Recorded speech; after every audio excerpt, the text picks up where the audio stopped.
അതേ അവസരത്തിൽ തിന്മകളിലൂടെ മുന്നോട്ട് പോകുന്ന മനുഷ്യനാണെങ്കിലോ അവിടെ അവന് ഏറ്റവും നരകീയമായ, വളരെ പ്രയാസകരമായ സാഹചര്യമായിരിക്കും. അതുകൊണ്ട് എന്തു വേണം? വഅമൽ ദാരിൻ ഗദൻ റിദ്വാനു ഖസിനുഹാ വൽ ജാറു അഹ്മദു വർ-റഹ്മാനു നാശീഹാ. നാളത്തെ ആ സ്വർഗലോകത്തിനു വേണ്ടി അധ്വാനിക്കണം, പണിയെടുക്കണം. അവിടെ നമുക്ക് മഹാനായ നബി സല്ലല്ലാഹു അലൈഹി വസല്ലമിന്റെ ചാരത്തണയണം. റബ്ബ് നിശ്ചയിച്ചിട്ടുള്ള ആ സ്വർഗലോകത്തിലേക്ക് എത്തണം. അതിനുവേണ്ടിയുള്ള അധ്വാനമാണ് വേണ്ടത്.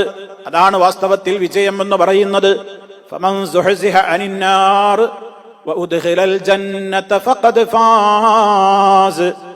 ആര് നരകാഗ്നിയിൽ നിന്ന് അകറ്റപ്പെട്ടുവോ, വഉദ്ഖിലൽ ജന്നത, സ്വർഗത്തിൽ ആര് പ്രവേശിപ്പിക്കപ്പെടുകയും ചെയ്തുവോ, ഫഖദ് ഫാസ, തീർച്ചയായും അവൻ വിജയിച്ചിരിക്കുന്നു.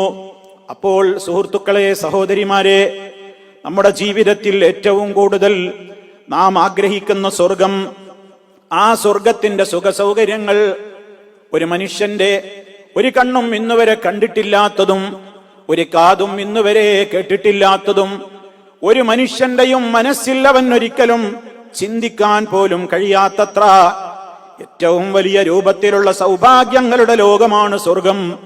അതല്ലേ അല്ലാഹു പറയുന്നത്, ഫലാ തഅലമു നഫ്സും മാ ഉഖ്ഫിയ ലഹും മിൻ ഖുർറത്തി അയുൻ ജസാഅൻ ബിമാ കാനൂ യഅമലൂൻ. അല്ലാഹു സത്യവിശ്വാസികളായ ആളുകൾക്ക് ഒരുക്കി തയ്യാറാക്കി വെച്ചിട്ടുള്ള സുഖസൗകര്യങ്ങളുടെ എത്രയാണെന്നും അവർക്ക് ലഭിക്കാനിരിക്കുന്ന കൺകുളിർമ എത്രയാണെന്നും അവരുടെ അമലുകൾ കാരണത്താൽ അല്ലാഹു അവർക്ക് പ്രതിഫലമായി നൽകുന്ന സ്വർഗത്തിന്റെ സുഖങ്ങളും സൗകര്യങ്ങളും ഒരാൾക്കും വിവരിക്കാൻ കഴിയില്ല. അത് പരിശുദ്ധ ഖുർആൻ കൃത്യമായി നമ്മെ ഓർമ്മപ്പെടുത്തുന്നത് എന്തിനാണ്? ശാശ്വതത്വത്തിന്റെ ലോകമാണത്. ഈ ലോകത്തതാ മനുഷ്യനെ സംബന്ധിച്ചിടത്തോളം രോഗം വരുമല്ലോ, മരണം വരുമല്ലോ, ക്ഷീണമുണ്ടല്ലോ, ചീത്തയായ വാക്കുകൾ കേൾക്കേണ്ടി വരുന്നല്ലോ, പലതും എനിക്ക് നഷ്ടപ്പെട്ടു പോകുമല്ലോ, ഇനി കുറച്ചു കഴിഞ്ഞാൽ ഇതൊക്കെ നഷ്ടപ്പെടാനുള്ളതല്ലോ എന്ന ഭീതിയൊക്കെ മനുഷ്യന്റെ മനസ്സിലുണ്ടെങ്കിലും സ്വർഗമെന്ന് പറയുന്ന ലോകത്തിൽ അതില്ല. അല്ലാഹു അതാണ് ആ സ്വർഗത്തിൽ പ്രവേശിപ്പിച്ചു കഴിഞ്ഞാൽ ഒരു മനുഷ്യനെ സംബന്ധിച്ചിടത്തോളം ഖാലിദീന ഫീഹാ,